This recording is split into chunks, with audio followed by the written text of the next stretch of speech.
akuchunge tena kwa mara mingi.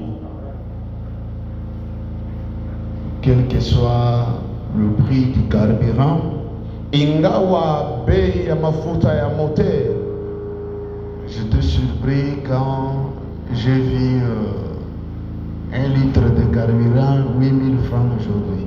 Baba alishutuka wakati aliona litra moja ya karibira inapanda na pia na 8000 leo.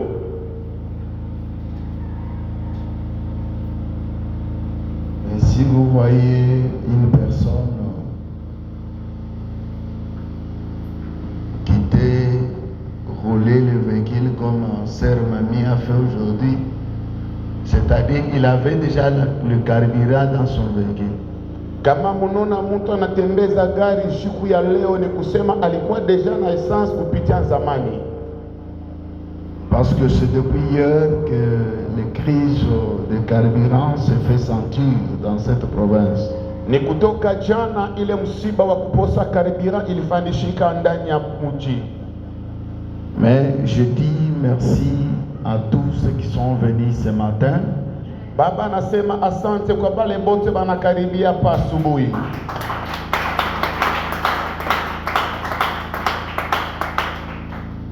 Ce matin, j'ai quelque chose à vous parler.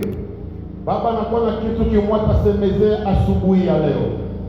Nous allons lire Ésaïe chapitre 48, verset 17 jusqu'au verset 19. C'est moi le Seigneur, ton Dieu, qui t'instruit pour t'en tirer profit. Je t'instruis pour t'en tirer profit. Qui t'a fait, qui t'a fait cheminer sur le chemin que tu parcours. Parcours. Verset 18 dit ceci. Or, si tu avais été attentif à mes ordres, ta paix sera comme un fleuve et ta justice comme le flot et ses rejetons comme les gravillons. Jamais son nom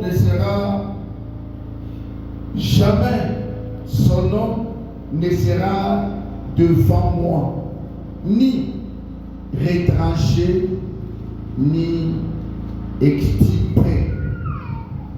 Que le Seigneur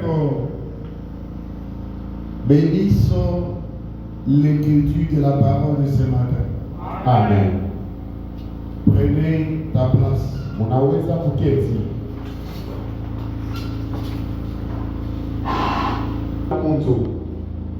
Vous savez, unajua tout ce qui se font sur la terre, kyote kinapitikana pa udongo, ça dépend de ce que tu écoutes et ce que tu comprends. inapita kwa vile munashikia na vile munaelewa.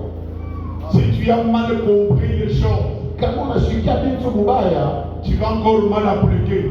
na utapata na vibaya mkutembea. Et si tu as bien compris, Kama unashikia mzuri, tu peux aussi bien appliquer. na utapata na vizuri. Maintenant, le problème, Mambo c'est la compréhension. donc ni kutokutii. Est-ce que votre compréhension est bonne? Kuyua kwako ni vizuri. Est-ce que votre compréhension, si tu ne veux pas, tu donnes le micro là-bas. Vizuri.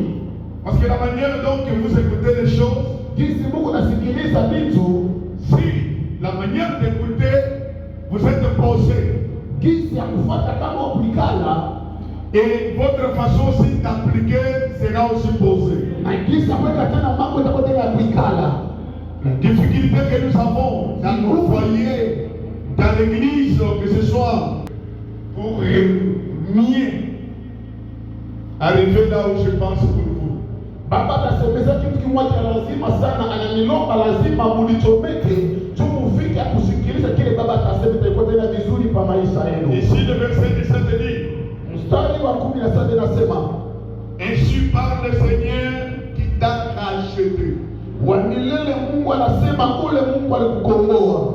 La façon qu'il appuie avec ceux qui sont derrière lui est différent avec la manière dont il parle avec aussi son chef. Kisi mwamwa mwongozaji anakuwa anasema mbele ya askari, kwa wale wanamfuatia kumkongo ni kisi mwamwa atasema mbele ya shefu wake. Vous savez, la manière donc que Dieu parle, Kisi Mungu kunasema, il parle comme un responsable de ton corps, responsable de ton âme, responsable de ton esprit, responsable de ton avenir. Kunasema kama mwongozaji wa roho wako, kunasema kama mwongozaji wa maisha yako ya kesho. Ton père peut parler que non, je suis ton père, je t'ai engendré, mais il est engendré l'enfant, il est capable d'engendrer l'avenir de l'enfant. Ndio baba anaweza kusema ndio hicho kilikuzala, ndicho baba yako, lakini ana uwezaji wa kukutengeneza maisha ya kesho. Et il est capable d'engendrer le fils, mais incapable d'engendrer le comportement de son enfant. Anawezaje kuzala mabinti na wanaume, lakini asina mawezaji ya kuleta matokeo ya kesho. Moi si j'étais à ta place, j'allais sauter. Kama niko pamoja kama nilishakilia. Parce que le comportement de tout chacun ne vient pas de nos parents. Tabia yoyote haitoke kwa wazazi yetu. Vous savez, unajua ici Dieu dit ceci. Hapa Mungu anasema hivi, celui qui t'a racheté, unalikukomboa, le Seigneur Israël, mtakatifu wa Israeli. C'est moi le Seigneur ton Dieu. Mungu mtakatifu wako. C'est moi le Seigneur ton Dieu. Mimi Mungu mulele wa maisha yako. Qui t'instruit. Mimi nakufuatilia. Qui t'instruit. Mimi nakuongoza.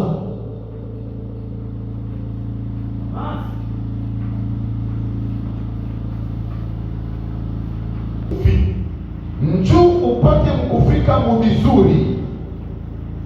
Le profit c'est pas vizuri. Dit de profit. C'est-à-dire Dieu lui-même n'est pas besoin de gagner quelque chose à toi.